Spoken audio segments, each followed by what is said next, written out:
विधायक ने दिखाई सत्ता की हनक, फिर भी नहीं झुकी लेडी सिंघम। रातों रात सरकारी आवास खाली कर लौटी मुरादाबाद। कौन है आईपीएस इल्मा अफरोज, जिनकी चर्चा ने पलटा यूपी का उपचुनाव? ज्यादा मुस्लिमों को गन लाइसेंस देने के लगे आरोप। विधायक की पत्नी का काटा चालान तो विधायक ने गुस्से में भेजा नोटिस। लेडी सिंघम का रौद्र रूप देख सीएम भी हुए तंग। आपने तमाम आईएएस आईपीएस के किस्से सुने होंगे, लेकिन आईपीएस इल्मा अफरोज सबसे अलग है, दबंग है, सिंघम है। सरकारी आदेश हर हाल में लागू करवाती है। कानून तोड़ने वाला चाहे विधायक हो या उनका परिवार, तुरंत सबक सिखाती है। पोस्टिंग मिलने के सिर्फ 3 साल के अंदर ही उनका पहला विवाद हो गया और विवाद इतना बढ़ गया कि मामला विधानसभा से लेकर सीएम तक जा पहुंचा।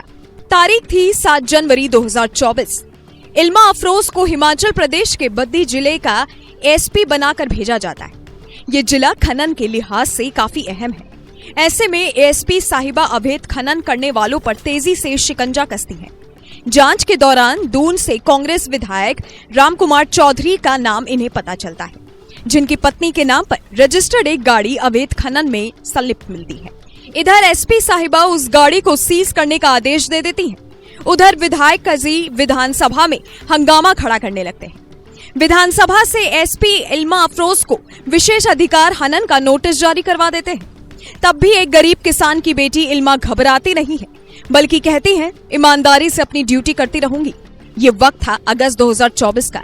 चूंकि हिमाचल में सरकार कांग्रेस की ही है, इसलिए कांग्रेस विधायक एसपी के ट्रांसफर का दबाव बनवाते हैं। लेकिन पूरा सिस्टम चाहकर भी तबादला नहीं कर पाता, क्योंकि हिमाचल प्रदेश हाईकोर्ट ने इल्मा अफरोज को नालागढ़ के एक केस की जांच सौंपी हुई थी। साथ में ये भी कहा था कि जब तक इसकी स्टेटस रिपोर्ट ये नहीं सौंप देती, इनका तबादला नहीं होगा। इसीलिए ट्रांसफर करवाने में नाकाम नेताओं ने नया दिमाग लगाया। इल्मा पर दूसरे तरीके से दबाव बनाया गया। इसी दौरान सीएम सुक्खू ने डीएम एसपी की मीटिंग बुलाई, जिसमें इल्मा अफरोज भी शामिल होने पहुंची। जहां कई नेताओं और सीनियर अधिकारियों से उन्होंने मुलाकात की, वहां भी इन पर दबाव बनाने की कोशिश हुई होगी। ये बात बताने की जरूरत नहीं है। इसी दौरान एक आरोप इल्मा अफरोज पर यह भी लगते हैं कि बद्दी में अपने 9 महीने के कार्यकाल में उन्होंने ज्यादातर मुस्लिमों को गन लाइसेंस दिए।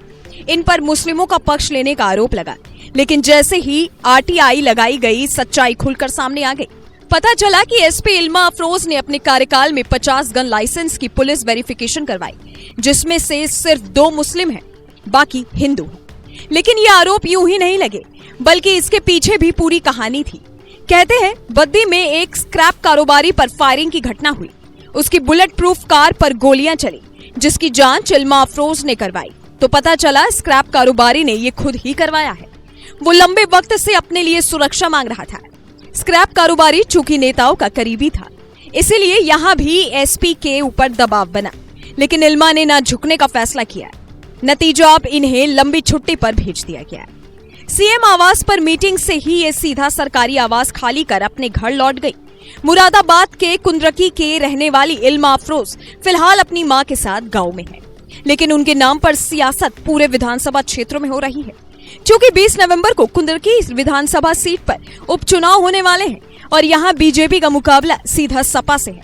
ये एक मुस्लिम बहुल्य सीट भी है, इसीलिए बीजेपी ने इल्मा अफरोज को लंबी छुट्टी पर भेजे जाने को लेकर कांग्रेस सरकार पर सवाल उठाने शुरू कर दिए।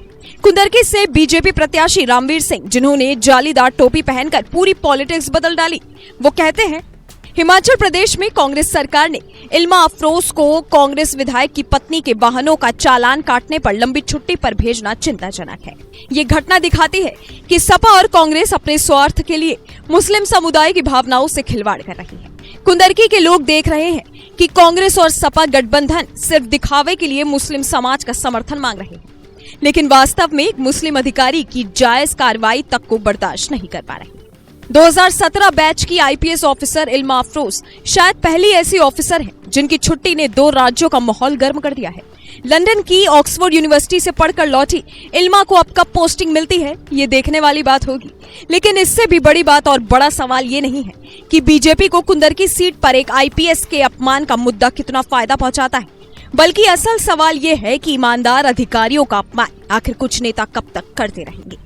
यूपी से लेकर बिहार तक कई ऐसे अधिकारी हुए जिनकी ईमानदारी के किस्से चर्चित हैं। लेकिन नीलिमा की तरह शायद ही किसी ने सरकारी आवास खाली कर इतनी तेजी में घर लौटने का फैसला किया होगा।